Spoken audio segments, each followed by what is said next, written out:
Hi friends, welcome to English Study Point.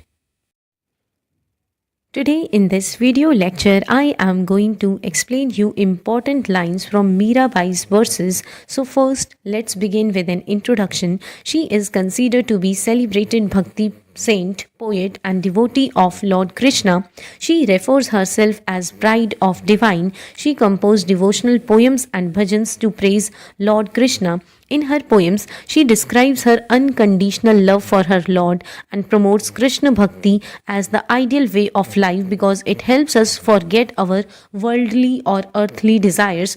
She escaped from an oppressive marriage to find an alternative existence which is totally steeped in spiritual asceticism. Here I am going to discuss her first verse titled as When You Will Come. I sent letters to my beloved, the dear Krishna. Here Mirabai expresses her act of devotion and longing for her beloved Krishna by sending him letters, and this act of writing to Krishna reflects her deep emotional connection and desire for spiritual union. But he sends no message of reply, purposely preserving silence. So Mirabai here laments that despite her efforts to communicate with Krishna by writing letters to him, she perceives no response from him. She interprets his silence as intentional, deepening her sense of longing and spiritual yearning for his presence. Then she says, I sweep his path in readiness. This line metaphorically depicts Mirabai's preparation for Krishna's arrival. It signifies her constant state of readiness and devotion, symbolically sweeping the path for her beloved's presence both physically and spiritually. And then she says, and gaze, till my eyes turn bloodshot. So, what she here describes is the intensity of her longing and the extent of her devotion by emphasizing that she gazes longingly for Krishna to the point of causing physical discomfort and distress. This portrayal underscores the depth of her emotional and spiritual yearning. Then she says, I have no peace by night or day. Here, Mirabai emphasizes the pervasive nature of her longing, indicating that it consumes her entirely, robbing her of peace both day and night. This sentiment conveys the all encompassing nature of her spiritual yearning for Lord Krishna. My heart is fit to break.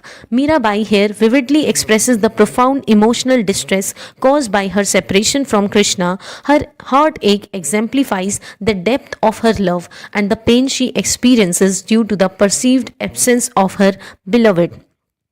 Then, oh my master, you were my companion in former births. In this line, Mirabai invokes the idea of reincarnation, suggesting that she and Krishna have been connected across multiple lifetimes. She addresses Krishna as her master and companion from previous incarnations, reinforcing the enduring nature of their spiritual bond.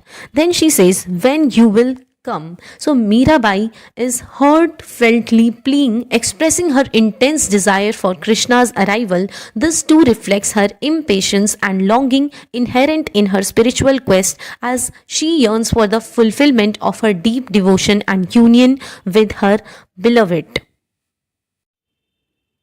This is title of another verse composed by Mirabai, that dark dweller in Braj. That dark dweller in Braj is my only refugee. So here Mirabai refers to Lord Krishna, who is known as the dark dweller of Braj, the region where he spent his youth. She professes that he is her only refugee, indicating her complete reliance on him for finding spiritual solace and guidance. Oh my companion, here she is addressing to Lord Krishna. Worldly comfort is an illusion कि जो भी आप इस संसार में जो खुशियाँ खोजने की कोशिश कर रहे हो, अपना कंफर्ट सुख खोजने की कोशिश कर रहे हो, वो सब एक आपका भ्रम है. और अगर सही मायने में अगर किसी से प्यार किया जाता है, वो सिर्फ और सिर्फ भगवान से किया जाता है. जितने भी वर्ल्डली रिश्ते नाते हैं वो सब हमें एक टाइम के लिए और या फिर टेम्परेरी बेसिस पर ही एक तरीके से हमें कंफर्ट प्रोवाइड कर सकते हैं. बाद में कभी ना कभी हमें लाइफ में ऐसी सिचुएशन आ जाएंगी जहां हमें भगवान की ज़रूरत पड़ेगी ही. So here, Mirabai addresses Lord Krishna as her only companion, highlighting the intimate and personal nature of her devotion. She states that worldly comfort is temporary and illusionary, emphasizing the ephemeral nature of material possessions and experiences. Then, I have chosen the indestructible for my refugee, him whom the snake of death will devour. So, in this line, Mirabai emphasizes her decision to seek refuge in the indestructible. So, वो indestructible force क्या है? Lord Krishna. So, here she is referring to Lord Krishna as the imperishable and eternal source of support. She paradoxically here juxtaposes the idea of choosing something which is indestructible. मैंने कृष्ण जी को इसलिए choose किया है क्योंकि वो मेरे को हमेशा मदद करते रहेंगे, वो indestructible है. So she chooses something which is indestructible with the concept of death devouring it, illustrating the transcendental nature of her devotion for Lord Krishna. My beloved dwells in my heart. I have actually seen the abode of joy. Mira's Lord is Hari, the indestructible one. So Mira Bai here expresses her profound love for Lord Krishna, describing him as her beloved who resides within her heart. She claims to have experienced the abode of joy through her connection with him. By referring to Lord Krishna as Hari, the indestructible, she reaffirms her belief in his eternal nature and divine power. My Lord, I have taken refuge with thee, thy slave. So, in this particular final line, Mirabai directly addresses Lord Krishna, declaring her submission and devotion to him. She adopts the role of a humble servant, expressing her surrender to his will and seeking his protection and guidance in her life. Then, in this particular whole stanza or verse, she tried to reflect her deep spiritual connection with Lord Krishna, portraying him as the eternal source of refuge and joy in her life. Her devotion transcends the transient nature of worldly comforts, and her verses try to convey a profound sense of love, faith, and surrender to her beloved deity.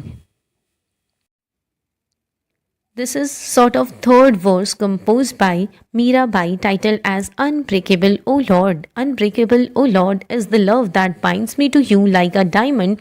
It breaks the hammer that strikes it. So Mirabai begins by expressing the unbreakable nature of her love for Lord Krishna, emphasizing its strength and enduring quality. She uses this metaphor of diamond here, which illustrates that her love is resilient and unyielding, capable of withstanding any kind of force that is coming in her way. And it is just like a diamond which cannot be shattered by hammer. That is what she is trying to say in these lines. My heart goes into you as the polish goes into the gold. So here she tried to compare the depth of her love to the process of polishing gold, where the polish becomes an integral part of the gold, symbolizing her complete immersion and merging with the divine. She portrays her heart as being intricately woven into Lord Krishna, signifying her inseparable union with Lord. Then she says, as the lotus lives in its water, I live in you. So Mirabai here draws a parallel between her existence and the relationship of a lotus with water, suggesting that her life is intimately intertwined with Lord Krishna, just as the lotus thrives in its natural element. This particular use of imagery conveys her harmonious and symbiotic connection with divine.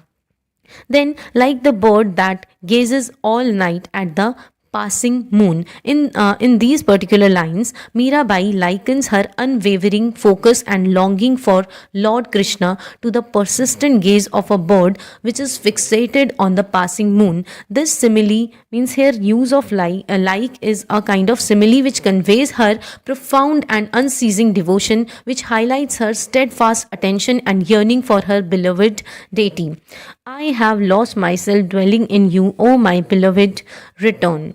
So Mirabai concludes this particular verse by expressing her state of complete absorption in Lord Krishna, indicating that she has relinquished her individual identity in favor of merging with the divine, and she is also pleading for her beloved to return, signifies her intense desire for his presence and spiritual communion. Then in this particular whole stanza, Mirabai tried to showcase the unbreakable and immersive nature of her love and devotion to Lord Krishna through metaphorical. By she is using in these particular verse a kind of metaphorical language and vivid imagery, and also she tries to convey the depth of her spiritual union with the divine, which and portrays a sense of profound longing and surrender and yearning for unity with her beloved deity, who is Lord Krishna.